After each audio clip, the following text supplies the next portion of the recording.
Allons, les enfants, calmez-vous et venez prendre votre petit déjeuner. Nous sommes presque en retard.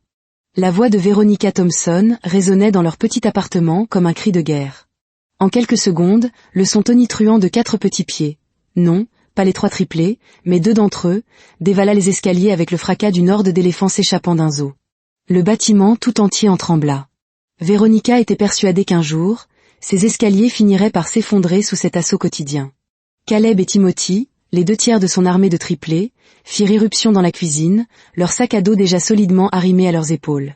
Ils étaient habillés de manière plus ou moins coordonnée, prêts pour la bataille. Enfin, pour l'école. « Maman, nous sommes prêts », scandèrent-ils en chœur, comme une chorale bien rodée. Veronica fit un rapide décompte. 1, 2. Où était la 3e? Ses yeux se plissèrent, suspicieux. Où est Olivia?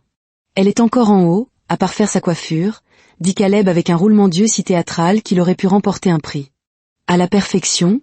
Veronica posa fermement les mains sur ses hanches, adoptant cette posture universelle des mères qui signifie que l'heure n'est plus à la plaisanterie.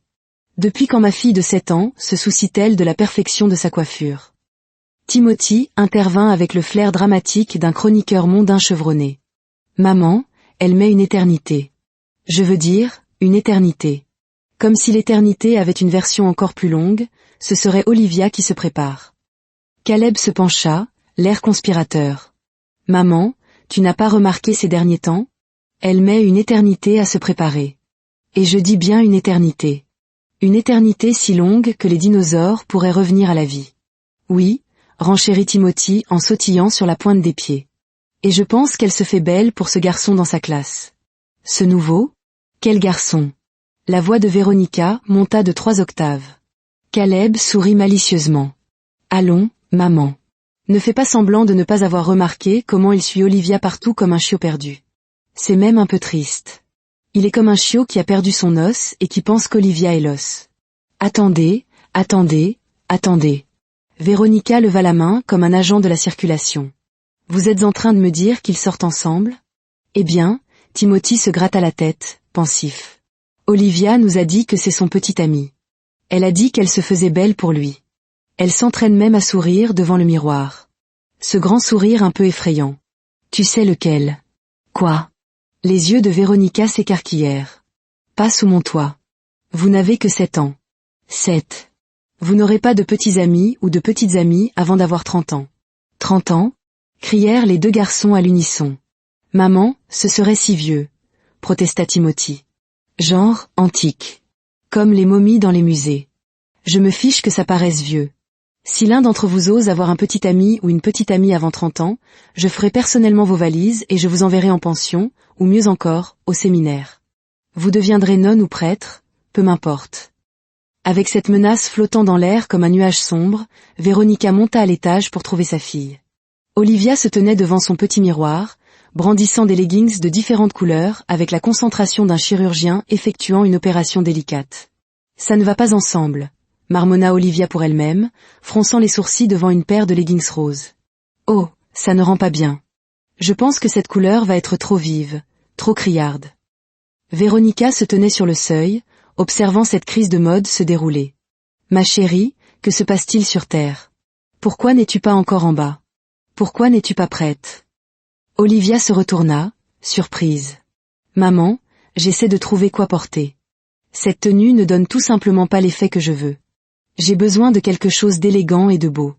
L'allure d'une patronne, tu vois. L'allure d'une patronne. Tu as 7 ans. Veronica entra dans la pièce. Et j'ai entendu dire que tu avais un petit ami.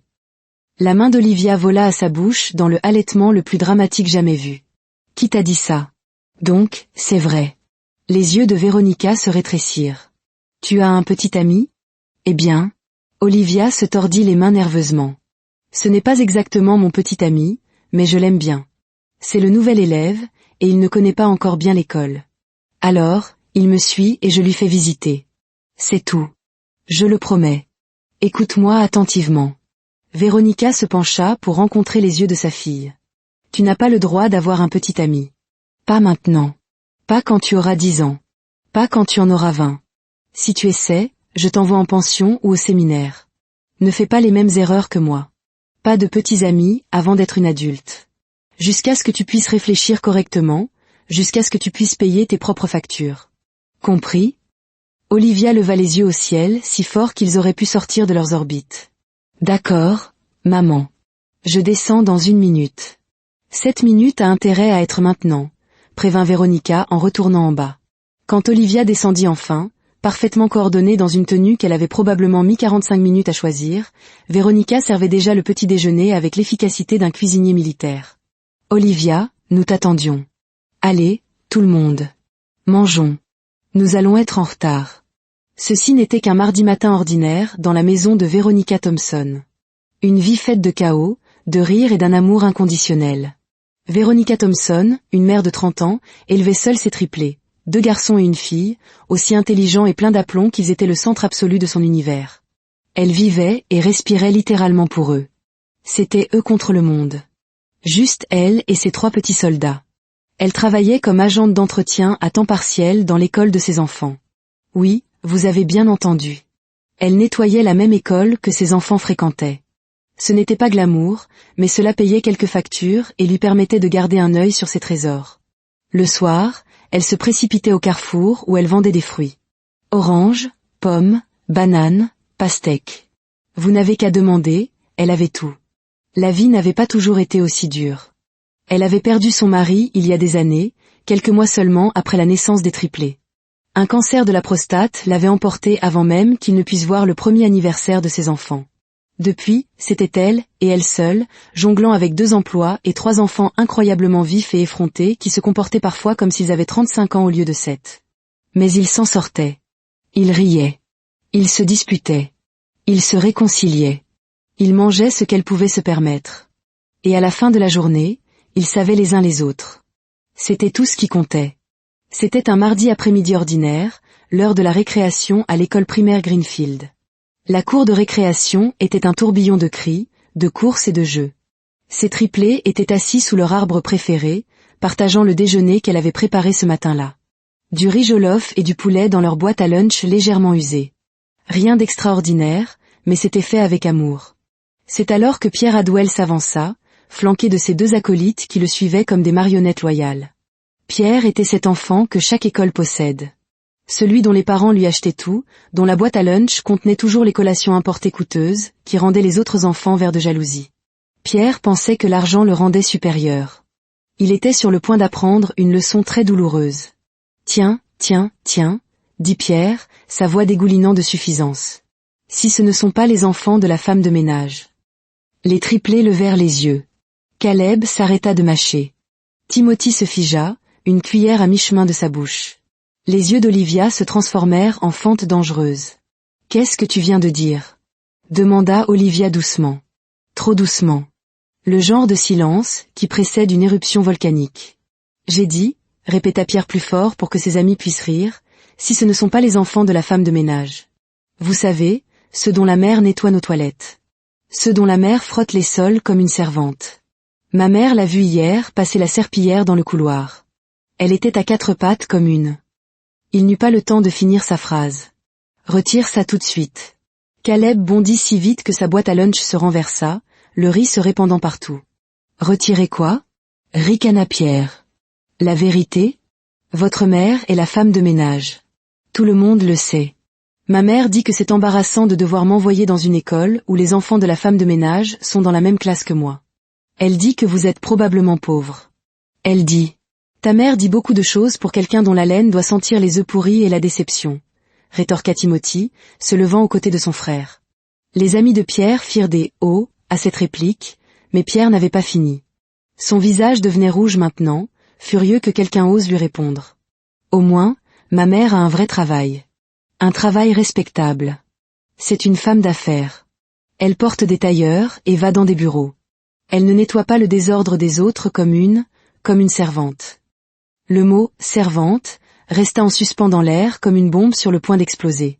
C'était la limite que Pierre n'aurait jamais dû franchir. Olivia se leva lentement. Si lentement que c'en était terrifiant.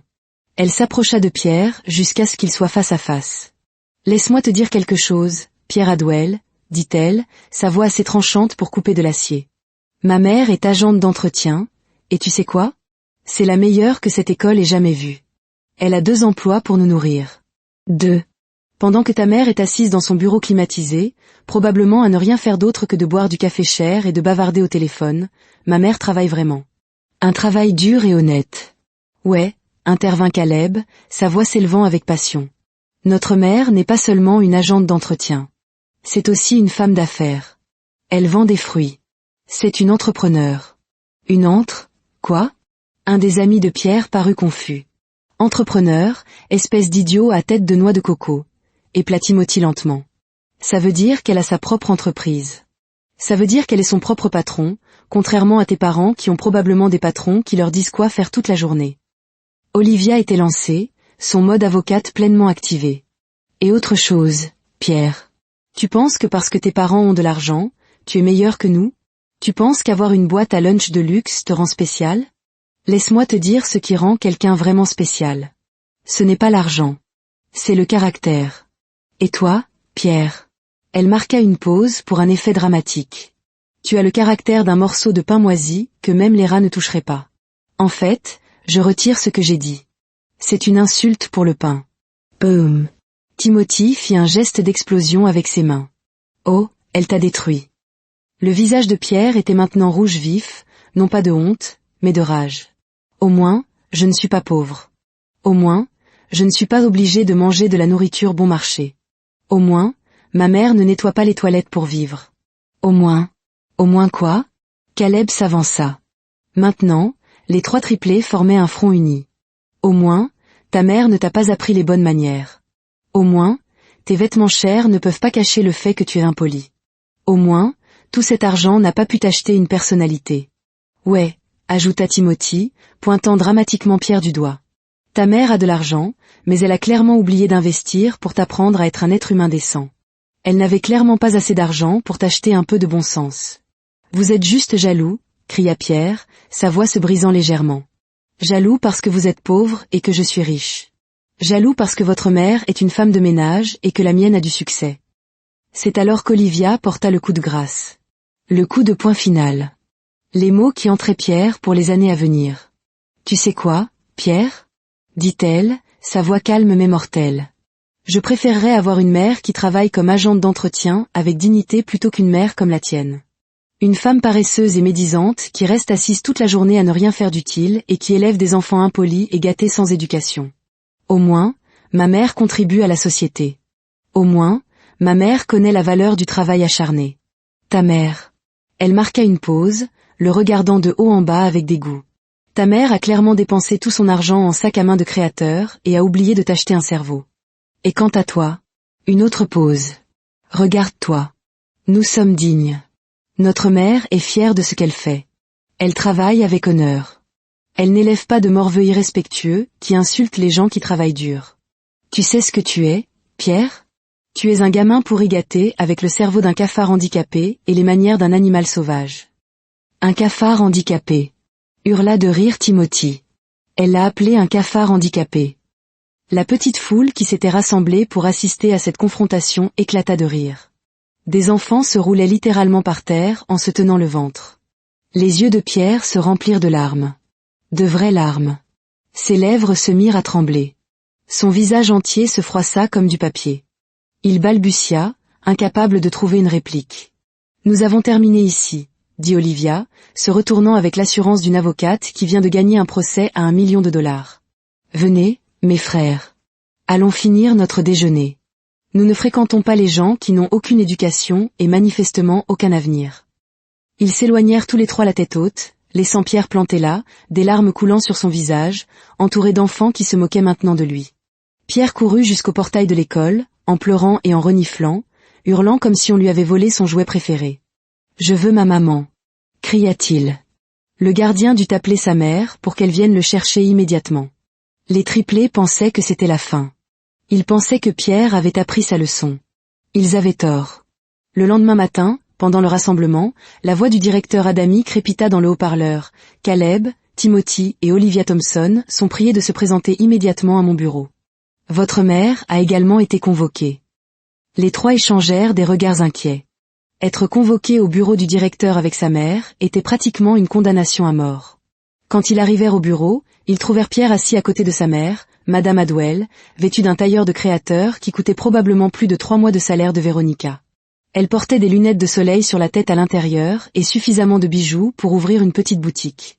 Véronica arriva 10 minutes plus tard, portant toujours son uniforme de nettoyage. Une odeur de désinfectant s'accrochait à ses vêtements. Elle avait l'air épuisée, inquiète et complètement déplacée à côté du glamour poli de Madame Hadwell. « Madame Thompson », commença le directeur Adami. « Nous avons une situation. » Madame Hadwell ne le laissa pas continuer. Elle se leva, pointant un doigt manucuré vers les triplés. « Vos enfants ont agressé verbalement mon fils. Ils l'ont traité de noms horribles. Ils l'ont humilié. Mon pauvre bébé a pleuré toute la nuit. De quoi l'ont-ils traité exactement ? Demanda Véronica, son visage impénétrable. Madame Hadwell dut reprendre son souffle, tant elle était en colère. Ils l'ont traité de cafard handicapé. Un cafard handicapé. Avez-vous une idée de la cruauté de cette expression ? Véronica se tourna vers ses triplés, son expression toujours neutre. Est-ce vrai ? Olivia s'avança courageusement. Oui, maman. Je l'ai appelé comme ça. Mais, il n'y a pas de mais, cria Madame Hadwell. Il n'y a aucune excuse pour un tel comportement. Je veux qu'il soit renvoyé. Qu'est-ce que votre fils a dit à mes enfants ? Demanda doucement Véronica, sa voix tranchant l'hystérie de Madame Hadwell. La pièce devint silencieuse. Pardon ? Dit Madame Hadwell, ses sourcils parfaitement dessinés se haussant. J'ai dit, répéta Véronica, sa voix toujours calme mais avec un tranchant d'acier, qu'est-ce que votre fils a dit à mes enfants pour qu'ils réagissent de cette façon ? Parce que mes enfants n'attaquent pas les gens sans raison. Alors, qu'a dit Pierre ? C'est sans importance, balbutia Madame Hadwell. C'est très important, dit Véronica. Elle se tourna vers ses enfants. Qu'est-ce que Pierre vous a dit ? Caleb prit la parole, sa voix stable et claire. Il t'a traité de servante, maman. Il a dit que tu ne faisais que nettoyer les toilettes. Il a dit que nous étions pauvres et embarrassants. La température dans la pièce chuta de plusieurs degrés. Véronica se tourna lentement pour faire face à Madame Hadwell. Si les regards pouvaient tuer, elle aurait été transportée d'urgence à l'hôpital. Donc, votre fils, dit Véronica, sa voix dangereusement calme à nouveau, a insulté ma profession, a insulté mes enfants, nous a traités de pauvres et d'embarrassants, s'est moqué de moi parce que j'exerce un travail honnête, et vous êtes en colère que mes enfants se soient défendus ? Il n'avait pas à être si cruel. La voix de Madame Hadwell devenait stridente. Cruel ? La voix de Véronica explosa. Vous voulez parler de cruauté ? Votre fils a été cruel le premier. Il s'est moqué de moi parce que j'ai un travail honnête pour nourrir mes enfants. Et laissez-moi vous dire quelque chose, Madame Hadwell. Véronica s'avança, et Madame Hadwell recula. Je n'ai pas honte d'être agente d'entretien. Je nettoie les toilettes, oui. Je passe la serpillière, oui. Et je le fais avec fierté parce que c'est un travail honnête. Je ne vole pas. Je ne mendie pas. Je dépends du fruit de mon travail pour prendre soin de mes enfants. Comment osez-vous me parler ainsi ? Le visage de Madame Hadwell virait au violet. Savez-vous qui est mon mari ? Je me fiche que votre mari soit le président du pays. Rétorqua Véronica. L'argent ne donne pas à votre fils le droit de harceler d'autres enfants. L'argent ne vous rend pas meilleur que quiconque. Et clairement, avec tout votre argent, vous avez oublié d'acheter des manières à votre fils. Je ne resterai pas ici pour me faire insulter par une femme de ménage. Cracha pratiquement Madame Hadwell. Alors, partez, dit Véronica en montrant la porte. Personne ne vous force à rester. Mais mes enfants ne s'excuseront pas de s'être défendus et de m'avoir défendu contre votre fils impoli, gâté et mal élevé. Le directeur Adami retrouva enfin sa voix. Mesdames, s'il vous plaît. Non, monsieur, se tourna Véronica vers lui. Je suis désolée d'avoir élevé la voix dans votre bureau. Je vous respecte, vous et cette institution. Mais je dois dire ceci. Je travaille dans cette école depuis 3 ans avec dévouement et fierté. Je ne me suis jamais plainte. Mais je ne resterai pas ici à laisser quiconque faire en sorte que mes enfants aient honte de moi parce que nous n'avons pas autant d'argent que les autres. Le directeur hocha lentement la tête, son expression pensive. Pierre, se tourna-t-il vers le garçon, sa voix sévère. Est-ce vrai ? Pierre baissa les yeux et marmonna quelque chose d'inaudible. J'ai dit ces choses, admit la voix basse. C'est absolument exact, dit le directeur en soupirant. Il regarda Madame Hadwell. Madame, votre fils a initié cette altercation. Je ne peux pas et ne punirai pas les enfants Thompson pour s'être défendus contre le harcèlement. Harcèlement ? Madame Hadwell semblait sur le point de faire un arrêt cardiaque. Mon fils n'est pas un harceleur. C'est un harceleur, madame, dit fermement le directeur. Et ce n'est pas la première plainte que je reçois à son sujet. Ce comportement doit cesser. Aujourd'hui, les enfants Thompson recevront un avertissement verbal. Cependant, Pierre sera suspendu pour 3 jours pour harcèlement. Suspendu ? La voix de Madame Hadwell atteignit des fréquences inouïes. Vous ne pouvez pas suspendre mon fils. Savez-vous combien d'argent nous donnons à cette école ? Vos dons sont appréciés, Madame Hadwell, la coupa doucement le directeur. Mais il n'achète pas de privilèges spéciaux pour le harcèlement. La suspension est maintenue. Madame Hadwell attrapa son sac à main si violemment qu'elle faillit se frapper avec. Nous allons retirer Pierre de cette école. Je n'aurai pas mon fils dans une institution qui protège les enfants de femmes de ménage. C'est votre choix, madame. Madame Hadwell se dirigea vers la porte, traînant un Pierre toujours en larmes. Vous le regretterez, annonça-t-elle. La porte claqua si fort que les fenêtres tremblèrent. Le directeur se tourna vers Véronica et les triplés. Madame Thompson, je veux que vous sachiez que vous êtes l'une des personnes les plus travailleuses de cet établissement. Vos enfants devraient être extrêmement fiers de vous. Les yeux de Véronica se remplirent de larmes de soulagement. Merci, monsieur. Il se tourna vers les triplés, un léger sourire aux lèvres. Quant à vous 3, la prochaine fois que quelqu'un vous harcèle, venez d'abord voir un professeur. Nous avons des procédures pour cela. Ceci dit, continua-t-il, souriant maintenant franchement, un cafard handicapé, c'était assez créatif. Quelques semaines après l'incident avec Pierre, la vie de Véronica semblait se stabiliser. Son travail d'entretien était stable et son commerce de fruits le soir prospérait. Elle avait même réussi à économiser un peu d'argent. Elle n'était pas riche, mais elle s'en sortait. Et puis, elle est apparue. Un soir, Véronica arriva au carrefour et s'arrêta net. Quelqu'un installait un stand de fruits. Pas n'importe où. Juste à côté du sien.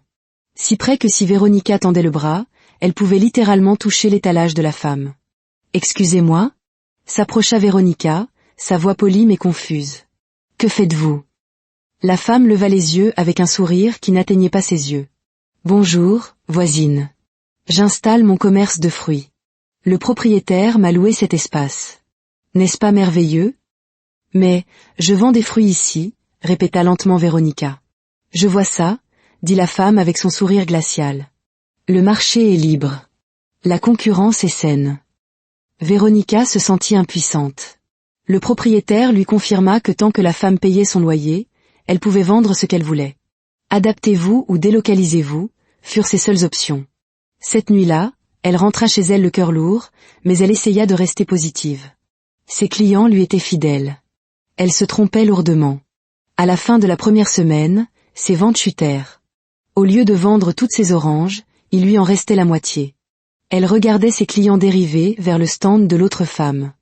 Après 2 semaines, Madame Dubois, l'une de ses clientes les plus fidèles, s'approcha d'elle, l'air inquiet. « Véronica, ma chère, je dois vous dire quelque chose. Une rumeur circule sur vos fruits.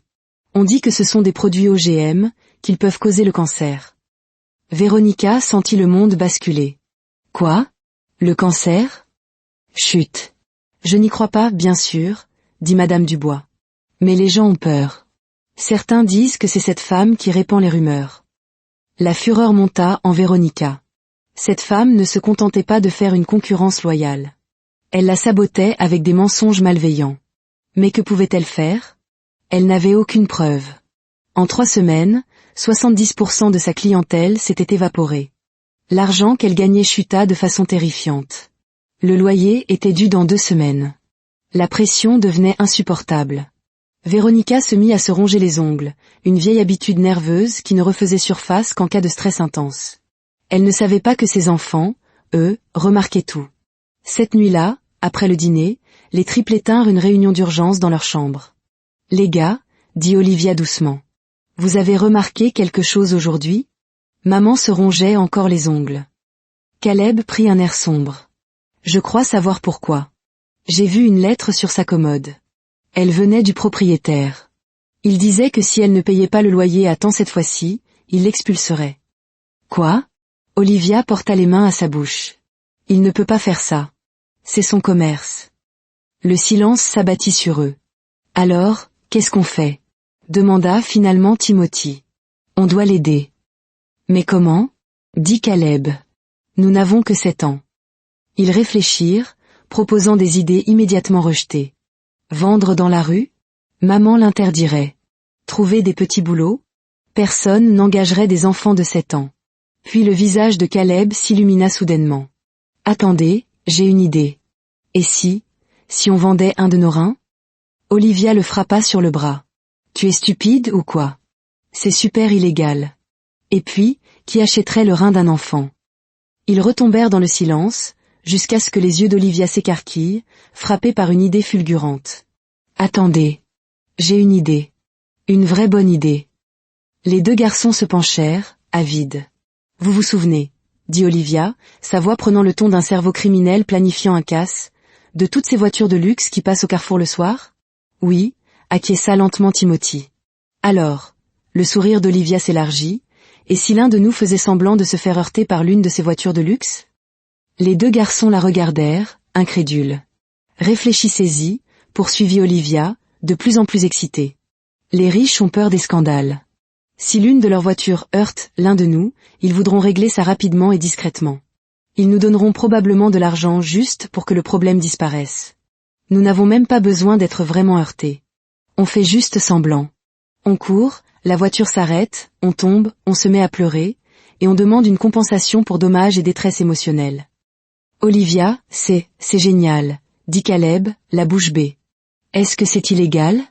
Demanda nerveusement Timothy. Seulement si on se fait prendre, dit Caleb. Regardez, dit Olivia. Voulez-vous aider maman ou non? Ce n'est pas une arnaque. C'est une stratégie de collecte de fonds créative. Pendant l'heure qui suivit, les 3 enfants complotèrent avec la concentration de professionnels. Ils mirent au point chaque détail. Qui serait la victime, quelle blessure il simulerait, et ce qu'il dirait exactement pour maximiser la sympathie. Au cours des jours suivants, ils peaufinèrent leurs plans. Ils répétèrent leurs pleurs, mémorisèrent des phrases à consonance juridique. Finalement, le jour vint de mettre leur plan à exécution. Leur stratagème, aussi audacieux qu'insensé, était devenu leur seul espoir. Mais dans le jeu dangereux qu'ils s'apprêtaient à jouer, les enfants ignorent souvent que les règles sont écrites par les adultes, et que les conséquences peuvent dépasser tout ce qu'ils avaient pu imaginer.